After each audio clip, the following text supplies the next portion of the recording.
सबसे पहले समाजवादी पार्टी ने अपना गठबंधन तय किया। सबसे पहले समाजवादी पार्टी ने अपनी सीटें घोषित की। सबसे पहले समाजवादी पार्टी ने अपना प्रचार शुरू कर दिया। और आप देखना, सबसे पहले जीत का भी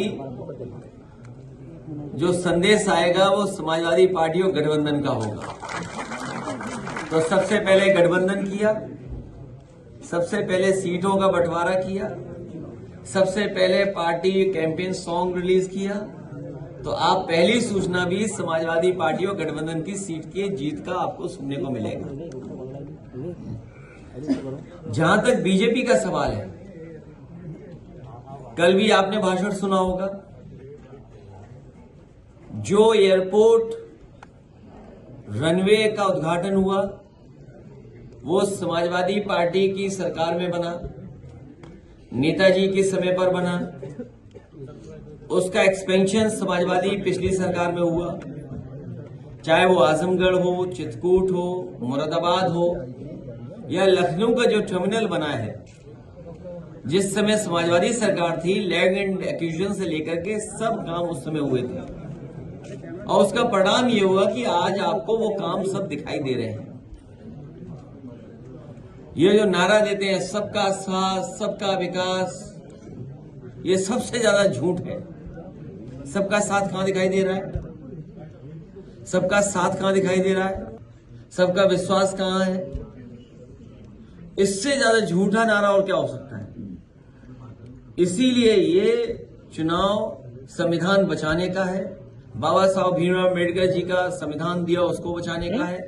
लोकतंत्र बचाने का है।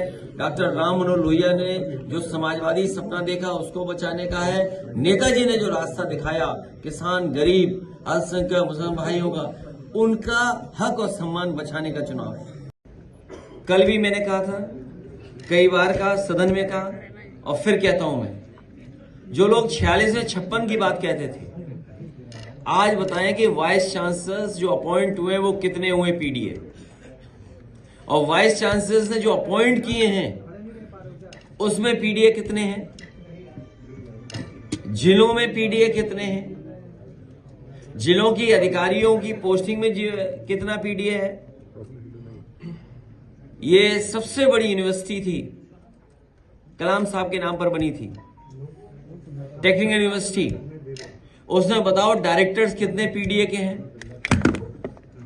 तो भारतीय जनता पार्टी पीडीए का केवल वोट लेना जानती है, लेकिन उनको हक सम्मान नहीं दिलाना चाहती।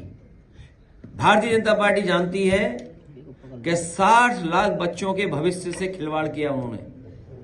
और मैंने वो गणित कई बार समझाया, फिर समझाता हूं मैं आपको, कि अगर उनके माता पिता को जोड़ दें और जिस अभ्यर्थी ने परीक्षा लिखी थी हम उसको जोड़ लें, तो अगर हम 3 लोग जोड़ लें और 60 लाख लोगों का भविष्य इन्होंने अंधकार में किया, तो 60 लाख गुणा 3, 1 करोड़ 80 लाख।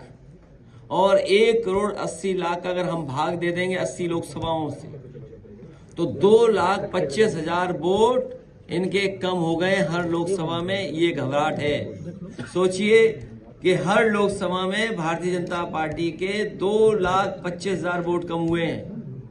और जो लोग किसान की आय दोगुनी की बात कर रहे थे, क्या आय दोगुनी हो गई? पूरे देश की जनता को इस बात की खुशी है कि सुप्रीम कोर्ट के माध्यम से कम वो सूची आ जाएगी, जिस सूची में ये पता लग जाएगा कि इलेक्टोरल बॉन्ड्स किन्होंने दिए हैं। अब सवाल यह है कि वो सार्वजनिक होगा कि नहीं होगा, हम और आप जान पाएंगे कि नहीं जान पाएंगे। बीजेपी तो जानती है कि उसे कहां से चंदा मिला है, या हमें चंदा मिला होगा तो हमें तो पता है कि कहां से चंदा मिला। ये जनता जान पाएगी कि नहीं जान पाएगी, ये सबसे बड़ा सवाल है। इसलिए हमें उम्मीद है कि सुप्रीम कोर्ट के माध्यम से, या जो साथी इस बात को चाहते हैं कि जनता जाने, तो मुझे उम्मीद है कि देश की जनता जानेगी कि इलेक्टोरल बॉन्ड्स बीजेपी पे जो आए हैं या अन्य दलों पे जो आए हैं वो किन किन के माध्यम से पहुंचा। सुप्रीम कोर्ट ने कहा इलेक्शन, सोचिए क्या कहते हैं कि हम दुनिया की 5वीं अर्थव्यवस्था बन गए हैं, विश्व गुरु बन गए हैं। विकसित भारत बनाना चाहते हैं, 80 करोड़ लोगों को राशन दे रहे हैं और 90% लड़का पढ़ा लिखा बेरोजगार है। का जो गणित है, इसका जवाब भारतीय जनता पार्टी के पास नहीं है। न पीडीए का जवाब है उनके पास, न किसान की आय दोगुनी का जवाब है, न महंगाई का है और न ही नौकरी का है। मतलब अग्निवीर जैसी आधी अधूरी नौकरी होगी क्या? आप एमएसपी दीजिए और पूरी नौकरी दीजिए जिससे वर्दी पहन करके नौजवान को सम्मान मिल सके। कर्ज के चलते कल एक और लखनऊ में कारोबारी ने सुसाइड किया। एक नहीं, अगर हम एनसीआरबी के आंकड़े देखेंगे तो 1 लाख किसान ने आत्महत्या की है। नौजवानों की अगर हम देखेंगे, गरीबी के कारण, बेरोजगारी के कारण, आप सोचिए परीक्षा कैंसिल हो गई, नौकरी नहीं मिली, तो वही ब्रजेश पाल नौजवान कन्नौज का, उसने अपनी डिग्रियां जला दी और कहा कि ये डिग्री किस काम की है जो मुझे नौकरी नहीं दिला सकते। वहीं फिरोजाबाद में एक बेटी वर्षा, परीक्षा कैंसिल हो गई, उसकी वजह से आत्महत्या कर ली। ऐसे न जाने कितने केस हैं नोएडा से लेकर के गाजीपुर तक, जिसमें कई लोगों ने जान दी है। पुलिस की प्रताड़ना से जान जा रही है, पुलिस अन्यायकारी उससे जान जा रही है। सूदखोर डेली दबाव बना रहे हैं, जो लोकल स्तर पे सूदखोर हैं जिसके खिलाफ कार्रवाई होनी चाहिए। बलिया में, आपके इलाहाबाद प्रयागराज में बहुत सारी जगह पर ऐसी घटनाएं, ये सब को बढ़ावा दे रही है भारतीय जनता पार्टी।